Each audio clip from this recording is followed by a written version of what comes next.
런던, 로마, 바르셀로나, 마드리드, 비엔나, 프라하, 도쿄, 방콕, 두바이, 뉴욕, LA, 시드니까지 100개가 넘는 도시를 여행했습니다. 아시아부터 아메리카, 오세아니아, 유럽까지 4개 대륙을 누비고 다녔습니다. 중고차 금액이 넘는 돈을 써가면서 10년 이상을 직접 여행지를 고르고 가봤습니다. 갈 때는 다 좋을 줄 알았습니다. 하지만 막상 가보니 너무 좋을 줄만 알았던 여행이었지만 수백만 원을 날리고 힘들었던 기억만 남은 곳도 있었습니다.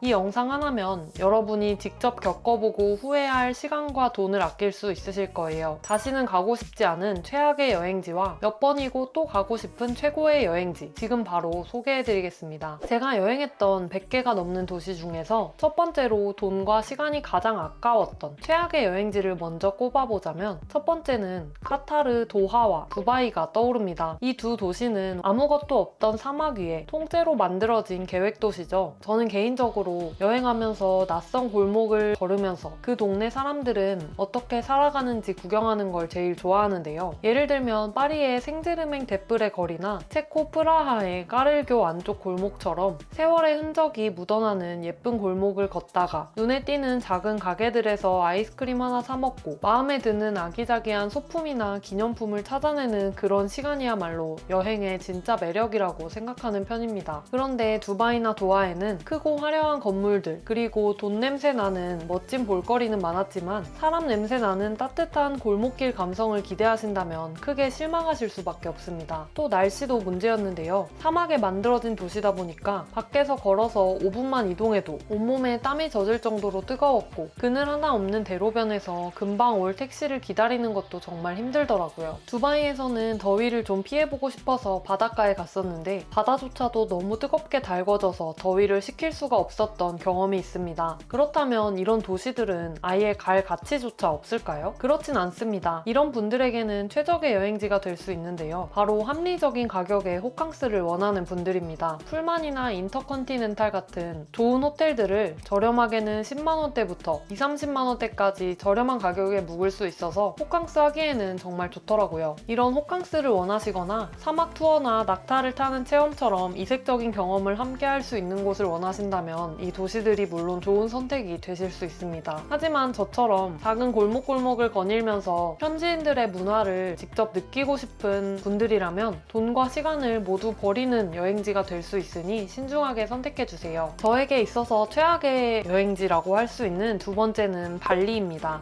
사실 발리는 가기 전에 3곳 중에서 저에게 기대가 가장 컸던 곳인데요. 베트남이나 태국, 필리핀이나 사이판 같이 다른 휴양지들도 많이 가봤었지만 워낙 발리를 좋아하는 사람들이 많아서 발리는 훨씬 더 그런 휴양지들보다 특별하지 않을까? 이런 생각을 했었습니다. 그런데 막상 가보니까 인스타나 유튜브에서는 보이지 않던 것들이 있더라고요. 미리 저장해뒀던 가보고 싶은 상점들에 가보려고 하는데 도로 정비가 잘 안 되어 있어서 걸어 다니기가 쉽지 않았습니다. 길바닥에 구멍이 뚫려 있거나 하수도가 파손되어 있거나 이런 부분이 너무 많아서 구멍에 발이 빠지진 않을지 바퀴벌레 같은 벌레가 있진 않을지 걱정하면서 걷다 보니까 편안하지가 않더라고요. 그리고 발리에 가시면 우붓이나 짱구, 스미냑처럼 다양한 동네가 있는데 이런 동네마다 분위기가 완전히 달라서 보통 일주일 일정이라고 하면 3일씩 나눠서 다른 동네에 머무는 식으로 여행하게 됩니다. 저는 스미냑과 우붓에서 머물렀는데 예상치 못했던 게 스미냑에서 우붓까지 이동하는 데만 거의 2시간 가까이 걸리더라고요. 실제 거리는 얼마 안 되는데 교통체증이 너무 심했습니다. 날씨는 덥고 걸어 다니기에도 길이 좋은 편이 아니다 보니까 결국 짧은 거리도 오토바이나 택시를 타야 했는데 오토바이를 타면 매연 냄새도 맡아야 하고 또 오토바이도 너무 많아서 오토바이 자체로도 길이 꽉 막혀버리더라고요. 물가는 한국이랑 비슷해서 저렴한 느낌은 아니었고 서핑을 하러 갔던 짱구 해변은 생각보다 물이 너무 더러워서 잘못해서 물 먹으면 배 아프겠다는 생각이 들더라고요. 물론 발리만의 매력도 있었는데요. 초록초록한 논밭 뷰를 보면서 요가를 해보거나 배를 타고 나가서 아름다운 바다에서 스노클링도 하고 리조트에 누워서 쉬고 이런 경험은 정말 좋았습니다. 발리까지 비행시간도 거의 7시간 정도로 긴 편이다 보니까 이걸 미리 알았더라면 차라리 베트남이나 태국, 필리핀에 있는 휴양지를 가지 않았을까 이런 생각을 했었습니다. 기준을 딱 정해드리자면 만약 편안한 휴양과 깨끗한 깨끗한 바다, 가성비 있는 물가를 원하신다면 7시간 걸려서 발리에 가는 대신 비행시간이 절반인 베트남이나 태국, 필리핀으로 가시는 게 시간과 돈을 훨씬 아끼실 수 있으실 거고요. 하지만 나는 이런 트래픽 잼이나 비싼 물가를 감수하더라도 발리 특유의 감성과 요가, 서핑 같은 그런 체험이 목적이다. 또 발리에만 있는 멋진 리조트에 가는 게 목적이다. 이런 분들이라면 일정을 촘촘하게 짜지 마시고 한두 지역에만 여유롭게 머무르는 일정으로 짜신다면 길바닥에 버리는 소중한 여행 시간을 최소화하실 수 있으실 거예요. 저에게 있어서 최악의 여행지 세 번째는 미국 LA입니다. 너무 유명한 도시다 보니까 꼭 한 번쯤 가보고 싶었는데요. 막상 가보니 저에게는 그렇게까지 좋지만은 않더라고요. 미국이다 보니까 물가는 당연히 비쌌고 미국 도시의 특성이긴 하지만 어디를 가든 차를 타야 한다는 게 저는 조금 불편하더라고요. 또 거리에서는 마약 냄새가 많이 나기도 하고 또 숙소도 문제였는데요. 호텔이 너무 비싸서 에어비앤비를 예약했었는데 결제한 가격은 꽤 높았는데도 막상 숙소에 도착하고 보니까 너무 이상한 냄새가 나고 깨끗하지 않아서 진짜 힘들더라고요. 그래도 영화 라라랜드의 배경이 된 그리피스 천문대에 올라가서 도시를 내려다보고 소문난 버거 맛집이나 감성 카페를 찾아다니는 시간은 재밌기도 했습니다. 이때 LA에서 유니버셜 스튜디오도 가봤는데요. 요즘은 오사카나 베이징처럼 아시아에서도 가까운 곳에 유니버셜 스튜디오가 있다 보니까 굳이 비행기 표값과 시간을 몇 배로 들여서 LA까지 이제 갈 필요는 없는 것 같습니다. 또 마지막으로 결정타가 되었던 게 마지막 날 숙소 앞에 잠시 주차를 한 사이에 거의 10만 원 돈의 주차 딱지가 붙어있던 것이었는데요. 여행이라는 게 아무래도 이런 사건들에 따라서 개인마다 인상이 다르게 남다 보니까 저한테는 LA가 그렇게까지 좋은 여행지로 기억에 남지는 않더라고요. 그 당시에 LA를 시작으로 샌프란시스코와 라스베가스, 요세미티까지 여행하고 돌아왔었는데 다음에 다시 미국 서부로 여행을 갈 기회가 있다면 저는 아마 LA보다는 샌프란시스코나 샌디에고 그리고 멋진 자연을 즐길 수 있었던 요세미티에 다시 가지 않을까 싶습니다. 제 시행착오를 참고하시면 여러분의 소중한 비행시간과 여행 예산을 가장 가치 있게 배분해 보실 수 있으실 거예요. 다음으로는 제가 갔던 여행지 중 가장 좋았던 곳들인데요.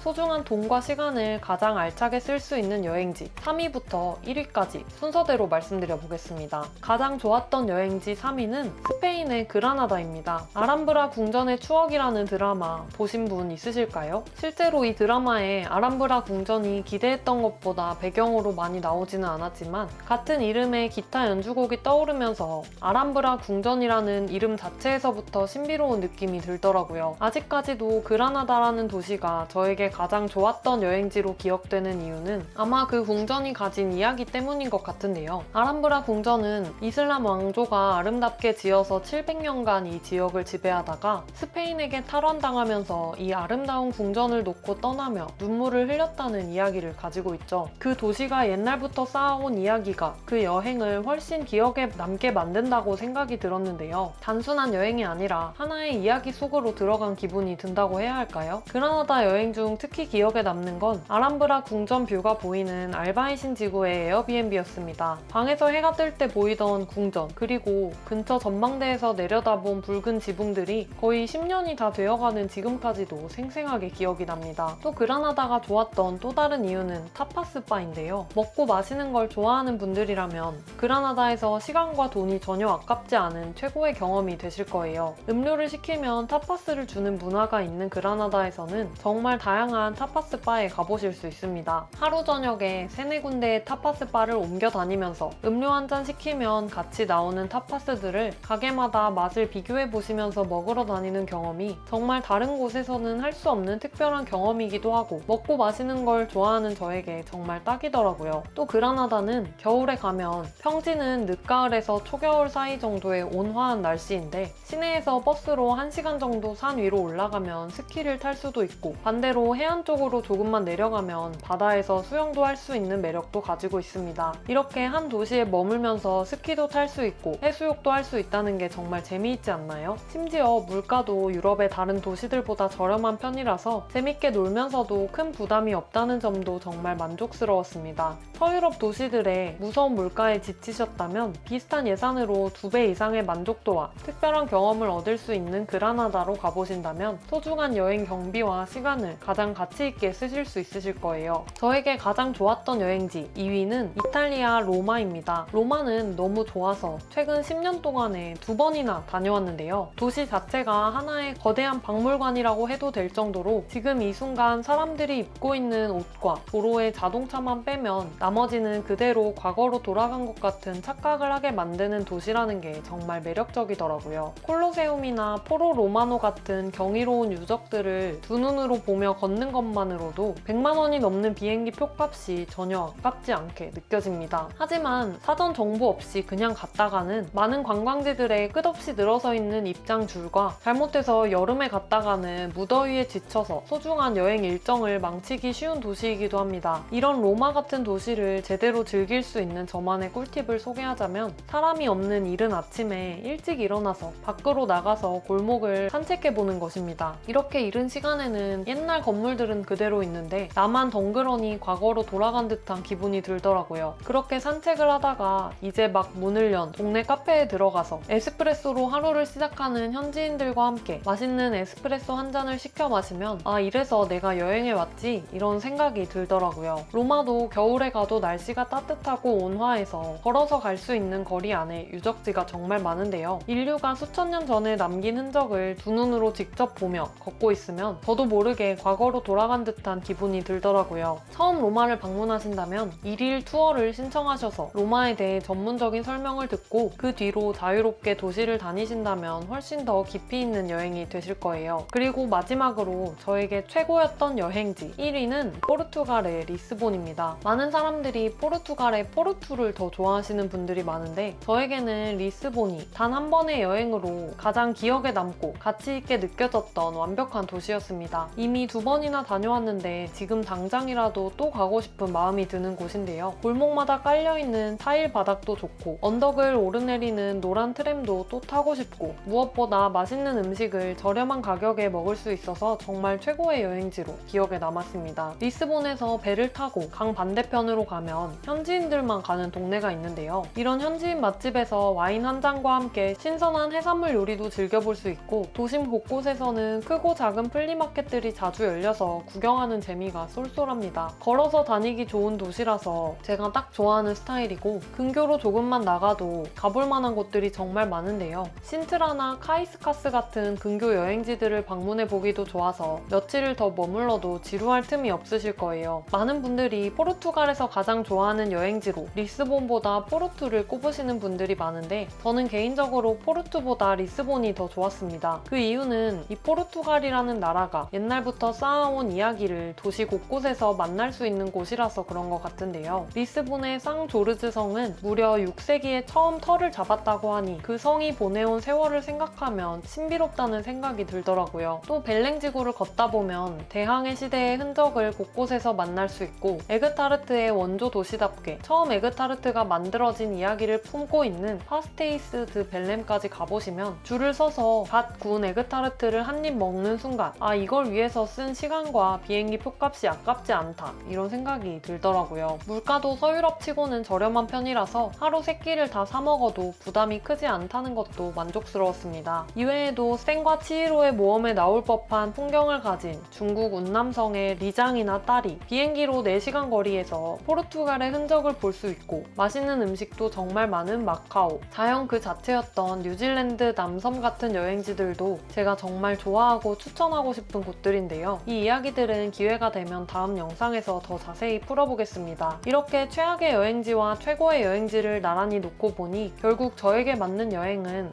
화려함보다는 그 사람들이 사는 골목들, 세월이 지나며 쌓여온 이야기, 또 맛있는 음식들이었다는 게 다시 한번 더 느껴지더라고요. 이렇게 보고 나니 결국 여행지를 고를 때 남들이 좋다고 하는 곳보다 나의 기준을 정하는 게 중요하다는 생각이 듭니다. 여러분들에게 최악의 여행지와 최고의 여행지는 어디였는지 댓글로 남겨주세요. 오늘 영상을 보고 나서 나도 이렇게 자유롭게 여행해보고 싶은데 막막하게 느껴지시는 분들이라면 고정 댓글과 더보기 링크를 통해 제가 100개가 넘는 도시를 여행하며 수십 시간이 걸려 정리해놓은 내용들을 한 번에 확인하실 수 있습니다. 지금 바로 링크 클릭해서 확인해보세요. 앞으로도 똑똑하고 유용한 여행 정보 전달해드릴 테니까요. 빨리 받아보고 싶으시다면 지금 바로 저희 채널 구독해주세요. 그럼 오늘도 시청해주셔서 감사합니다.